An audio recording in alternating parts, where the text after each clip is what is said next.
Welcome to the most important panel you will see today because, as you know, everything in here is powered by energy. And energy is more important than you realize. Energy is probably something we all take for granted, but we just learned a couple weeks ago in Texas what a mistake it is to take advantage of our energy grid and how important it is to keep our energy grid safe. I want to talk about that to start this off. We want to make sure we get in as much as we can so that you understand what the future is and how this group of people will be helping to frame your future in the right way. But it is truly impossible to keep our country safe without safe energy. Senator Lummis, tell us about the importance of keeping this safe. Well, we saw this during Texas, where the wind turbines iced up, and people who had inadequate insulation in their homes had to deal with the problems of just keeping warm and having hot water. So it can be that essential. It can also go to the fact that so many of the things we're doing now, whether we're transitioning to electric cars or using more technology, it's all energy driven. So having affordable, redundant power is essential to keeping our economy strong and keeping our nation safe and secure. But now we're told that we have to have one form of energy or another. If you're listening to the Biden narrative, we have to get rid of emissions, and that means all coal and oil is wrong. But that's not how you feel, Congressman Kelly, is it? No, not at all. In fact, when you hear this mantra out there that we have to deal with all the above, and I said, let's not forget what's all below. We have great stores of energy right now. Our old standards now, we have more than we've ever realized before. Pennsylvania is called the Saudi Arabia of natural gas, and that's all because of Marcellus Shale. If you look at Marcellus Shale, you know, below that is Utica, and below that is Rutherford, and that's what geologists tell us right now, but there's possibly more. And what has that made us? Not only energy independent, but the biggest exporter of energy in the world. And if you want to keep friends close to you, and you tell them you got to separate, you got to get away from some of these bad areas because they're going to take you down, and they'll say, that's fine, but we rely on them for our energy. What can you do about it? Said, we got the answer, and we'll get it to you right away. We build those strong global relationships. We have to have it if we're going to survive in this new world. But we're not only going to survive in this new world, we will be the leaders in this new energy world, and that's going to come from the party of innovation. Congressman Beauprez, tell us about this party and how we will reinvigorate energy and marry this green energy that we hear so much from the Democrats about. We can marry our energies together and be a world leader. See, that's the critical point. Mike and Cynthia just set the stage very well. It wasn't even a generation ago, and the thought of energy independence was like fantasy island. I mean, we could dream, but did anybody really think it was going to happen? And fracking technology, which wasn't some government program, that was created by good entrepreneurs and smart scientists. And now the move to clean energy has become so critical, and everybody's bought into that. Everybody wants a clean environment. We're all part of that clean environment. Where is the solution coming from? I read just, I think this last week, Net Power out of North Carolina is where I think they're headquartered. They announced that they're going to build 4 zero-emission natural gas-powered electric generating stations. Zero-emission natural gas. Zero-emission natural gas. And now we've got a Biden administration telling us, no, you've got to get completely rid of those fossil fuels. That's absolute insanity, Tudor. At a time when we are blessed with an abundance of energy of all shapes and kinds, and this party, conservatives, are the entrepreneurs who will figure out how to use it safer, cleaner, wiser. So abundant, sustainable supplies of energy. Cynthia said it very well. That's what keeps an economy going. And if you pull the plug on some of that, you risk not only your energy supply, but the security of your very nation. Well, there's been a manipulation out of the Biden administration because they've come out and they've said, hey, we're not going to ban fracking, we're just going to ban new fracking. but new fracking is every 3 to 5 days, because once you have gone to one well, you move on. And so new fracking was done, all fracking was done 5 days after that statement was made. How dangerous is this administration for our energy grid? Oh, it's terribly dangerous because directional drilling is enhanced by hydraulic fracturing. The opportunity to have a diverse portfolio is really threatened by this administration. You look at the president's appointee for Secretary of the Interior, Deb Haaland. You know, I wish desperately that she would go to President Biden and explain to him how important it is to have energy production and pipelines on federal land, but she desperately wants to implement his agenda, which is no oil, gas, coal pipelines, no trapping on federal land, public land. My state is half federal land. Utah is 2/3 federal land. Nevada is 7/8 federal land. Alaska is 9/10 federal land. These states will be shut down, and the ability to cross federal land with pipelines will be so deeply impaired that we'll have to turn to things just like solar and wind. And with those the only options, what that does is maybe help us with our air quality, but it's terrible for our land quality.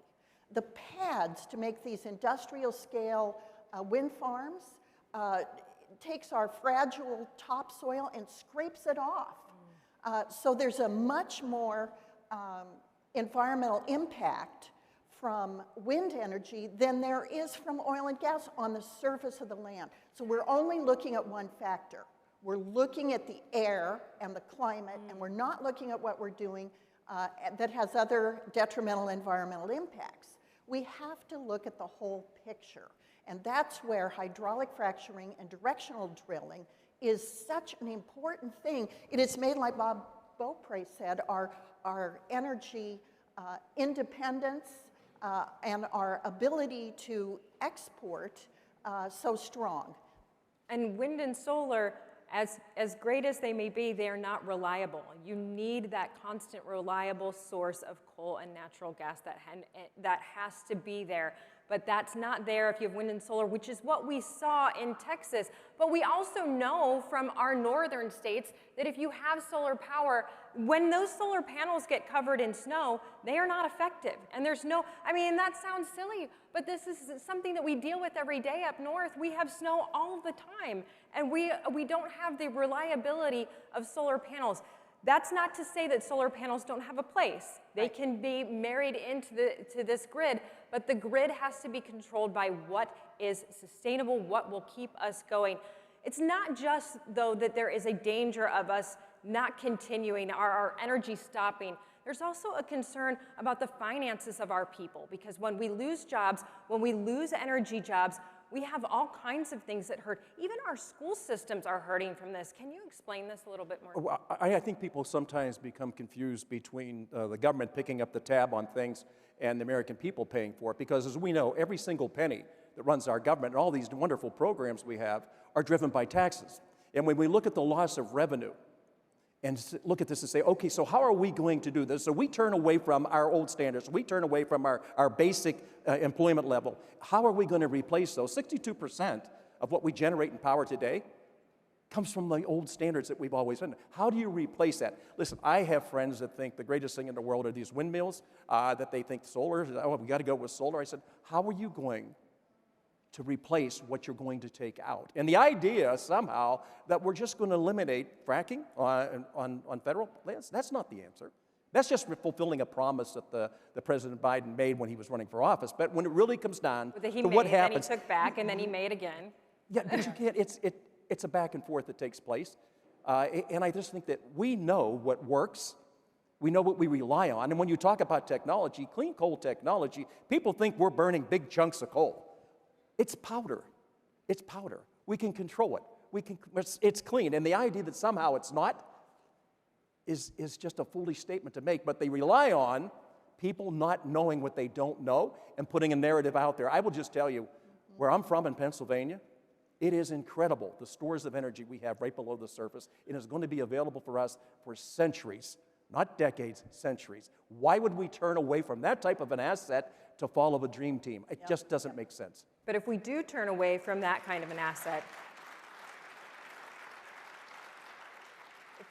do turn away from that kind of an asset because that looks like that's the direction this administration wants to go, we end up going overseas. And how dangerous is that? Because we have to have that reliable energy source, and we've already established that solar and wind are not those reliable energy sources.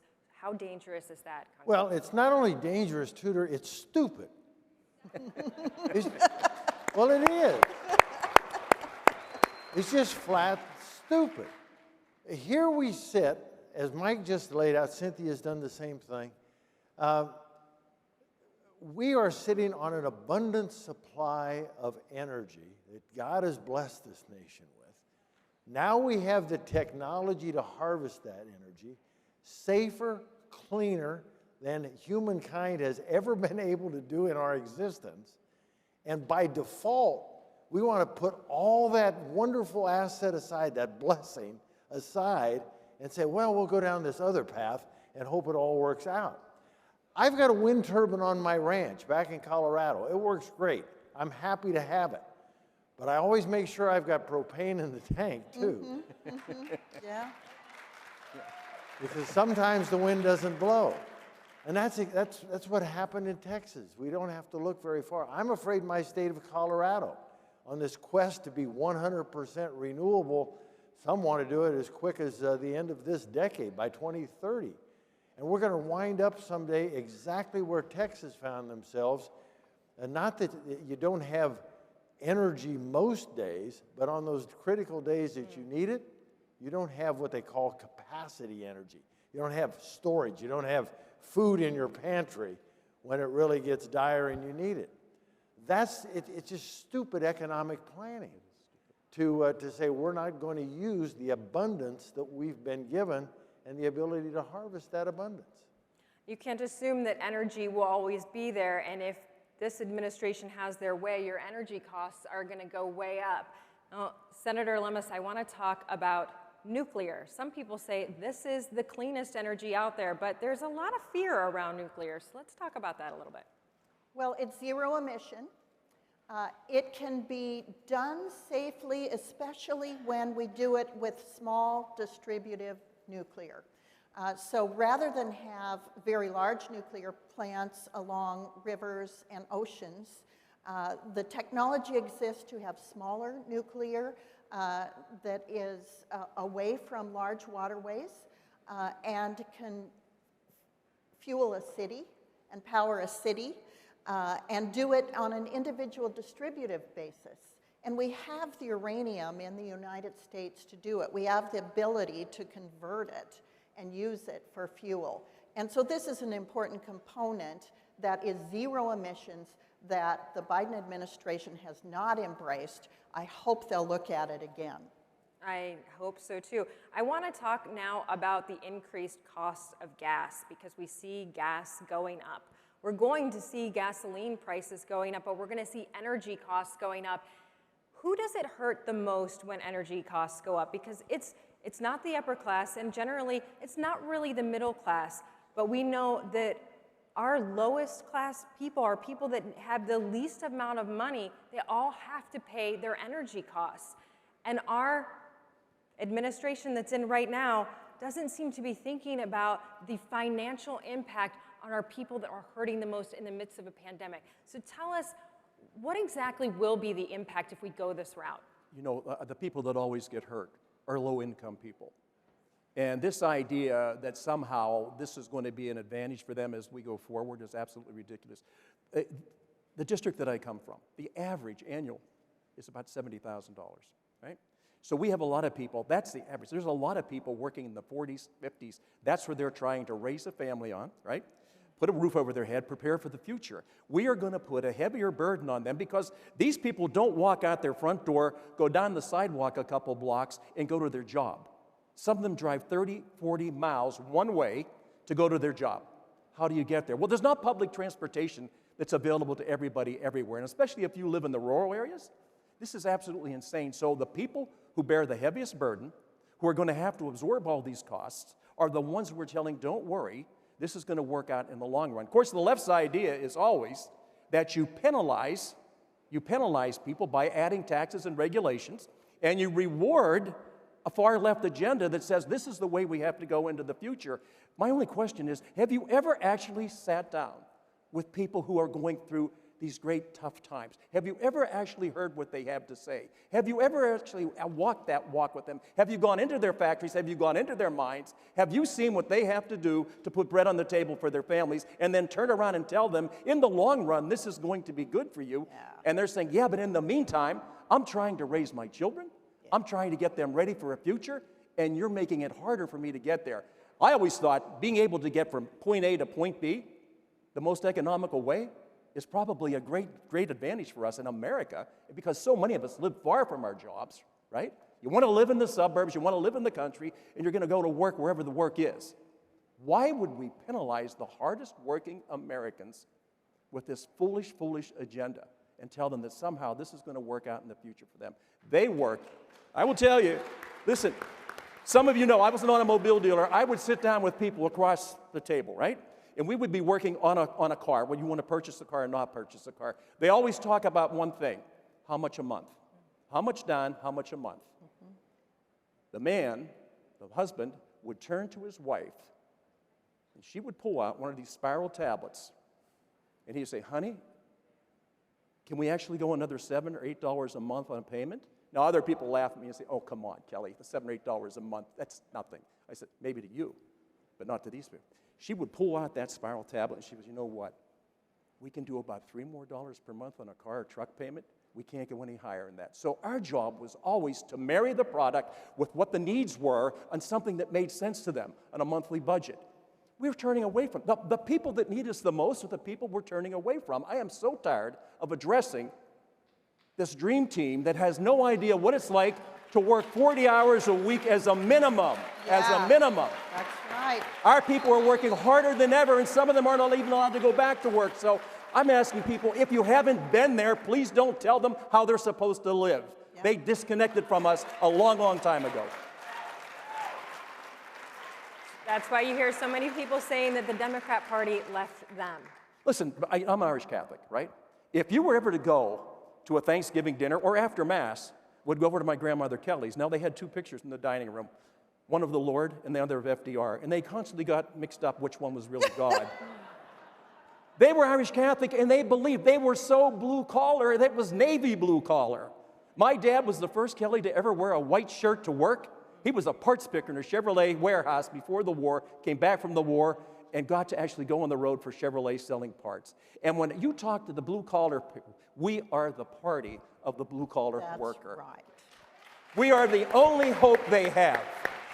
So, Republicans, we may be red on the inside and red in our policies, but we are so much for the average, everyday, hardworking man and woman that lives in America right now. Yep. Yep.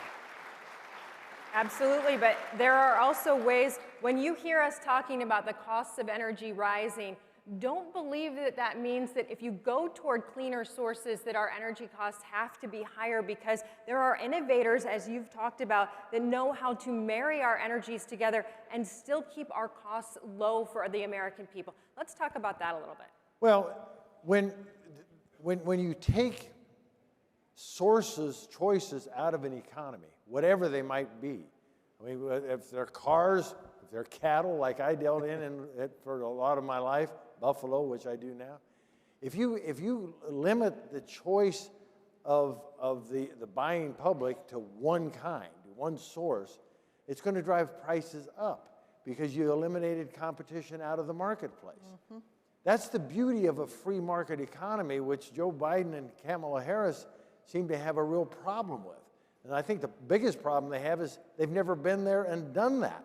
They have no understanding, no basis of understanding how an economy works.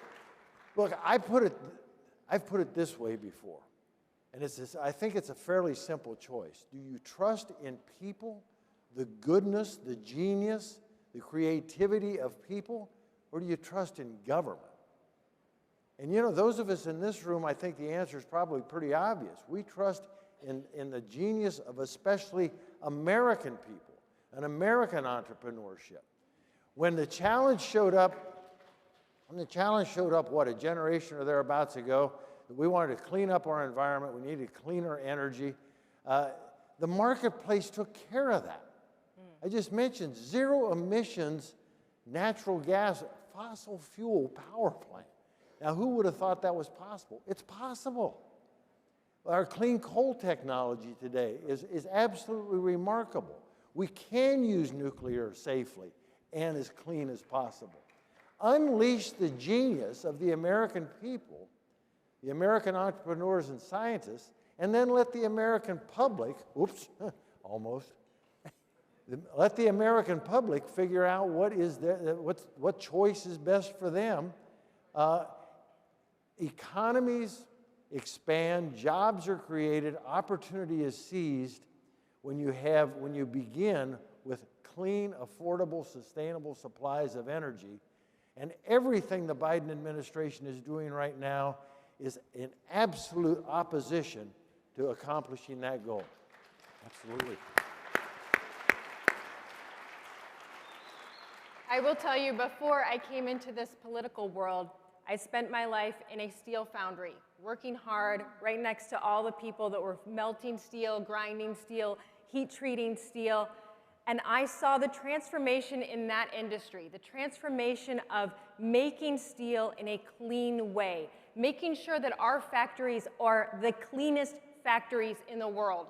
And today, when I read the Green New Deal, I see mandates that go out that shut down factories that I worked in, that shut down factories that I sold to, that shut down the factories that make our farm equipment, that make our construction equipment, that make our roads safe to drive on, that make our food safe to eat. All of these things happen in American factories that are held to the highest environmental standards in the world.